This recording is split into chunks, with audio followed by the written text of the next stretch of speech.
Hello and welcome back to the Little Craft House. Today I'm going to show you how I paint fill these acrylic components. The term paint fill refers to the painting or colouring in of the etched out features. So these little chickens here are part of our latest Easter release. As you can see, the front and the back has this paper tape on it, except for the part where his face has been etched out. The paper tape is like a masking tape which is stuck over the top of the acrylic, which stops it from getting marks on it whilst it's being cut in the laser cutter, but also serves a great purpose when we're wanting to do this paint filling. I'm going to start by getting an old business card and blue tacking my pieces to the card, which is going to help me to move them around whilst I'm colouring in those etched out pieces. And because the back has the paper tape still on, we don't need to worry about the blue tape marking it or anything because we're going to peel the tape off afterwards. Right, so I thought I would start by just talking a little bit about the Posca paint pens, which is what we're going to be using today. I'm not going to be using these green ones, but I just thought I would show you the different sizes and tips that they come in. So this one is a PC1MR, which is the thinnest tip of them all. So I'll just show you them there. Next up we go to a PC1M. That's what this one looks like. And the next size up is a PC3M. This is my preferred tip size for when I'm doing the paint filling. It's not too thick, not too thin. However, if I'm doing a larger area, I do choose this one, which is the PC5M. That one is a bit thicker again. So that one's great for the large surfaces, and the thinner you go, the better they are for the more detailed, more intricate projects. So there is a couple of thicker nib sizes available as well. However, these are the four that I use most often when doing jewellery. Okay, so again, I'm not going to be using the purple, but I just thought I would show you how to charge up a new pen. When they're brand new, there's a few things you need to do, a few steps to get them all ready for use. So I'm just going to start by removing the plastic packaging from this one.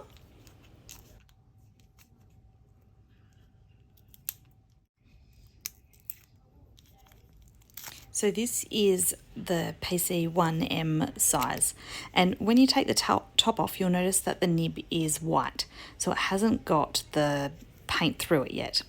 So I'm going to pop the lid back on and give it a really, really good shake.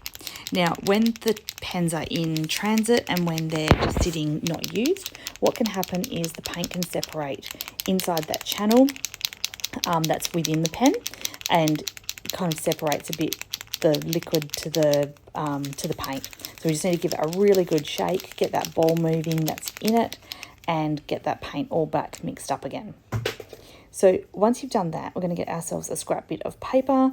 Again, I've got an old business card here, and you're just going to press that nib up and down to get the paint flowing out. Now, it generally doesn't take too long, and as you can see there, it started to come through. So I'm just going to do a bit of scribbling on the page just to get it flowing nicely. This one's splattering a little bit to start with, but just giving it a good scribble around. And once the paint is flowing nicely, then your pen is good and ready to go.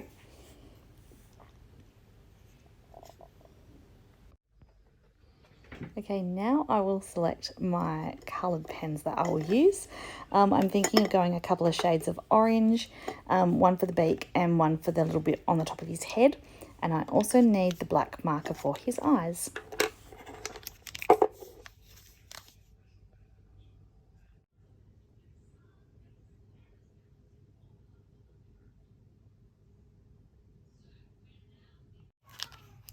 So before each use, I do like to give the pens a nice good shake again, just to get that paint mixed up and moving with inside the pen.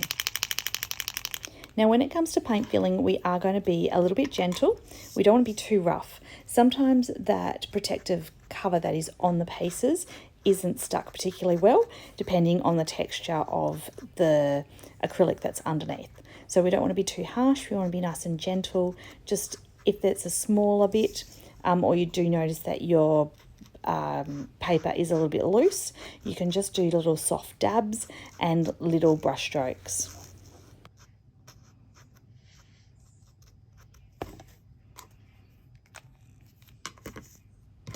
So the advantage of these pieces having the paper tape on means that we don't have to be super neat.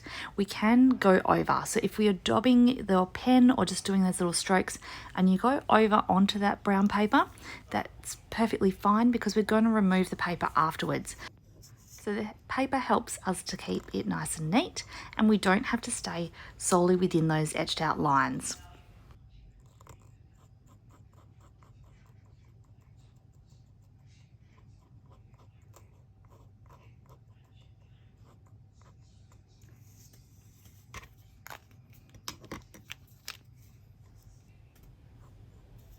Now, a good craft tutorial would have checked the pens first, which I did not. So this orange one, needs a really good shake and just to get reactivated again because it has been quite a while since I've used it. So I've just popped the lid back on, given it a really good shake, and now I'm just trying to repump the paint through and give it a bit of a scribble around on that scrap bit of paper. There we go, now it's flowing much nicer. I'm much more prepared now.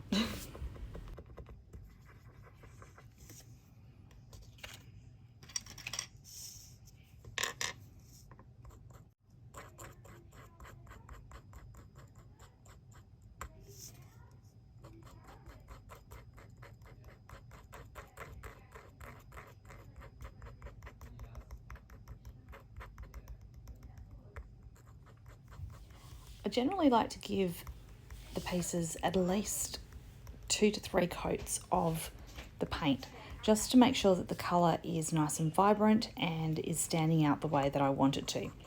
Sometimes it kind of absorbs in a little bit so you don't get those nice bright colours to start with. But I'm just going to leave it a few minutes to dry and then I would do a second coat.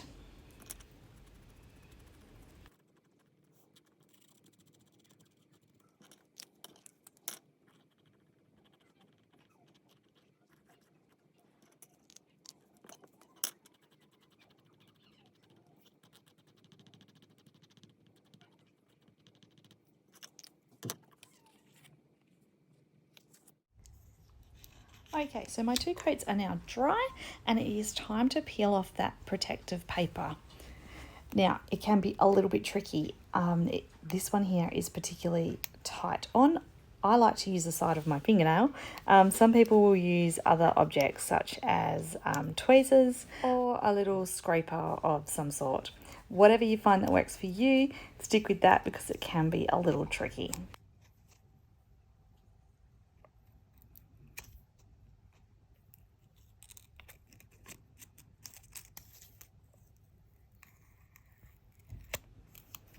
There we go. So this one peeled quite cleanly and there was no paint smudges.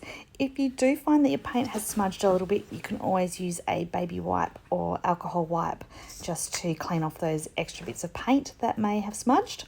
That generally happens if your paint was still wet when you've removed it, or if that paper tape wasn't on tight enough and the paint has leaked underneath.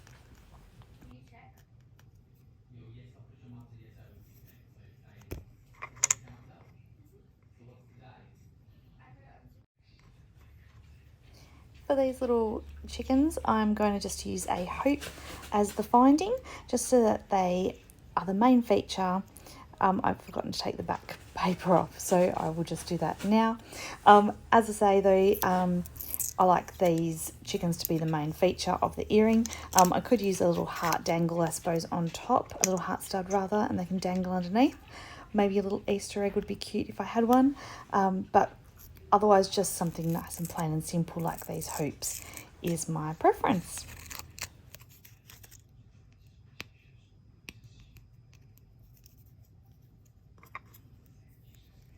Thanks so much for joining me today, and I hope that you've picked up some tips and tricks for paint filling your acrylic pieces. These little chickens are part of a limited release that we're doing, so depending on when you're watching this tutorial, they may or may not be available still. However, we've always got different things in the works, and so I'm sure we will have something else very soon if these are not available.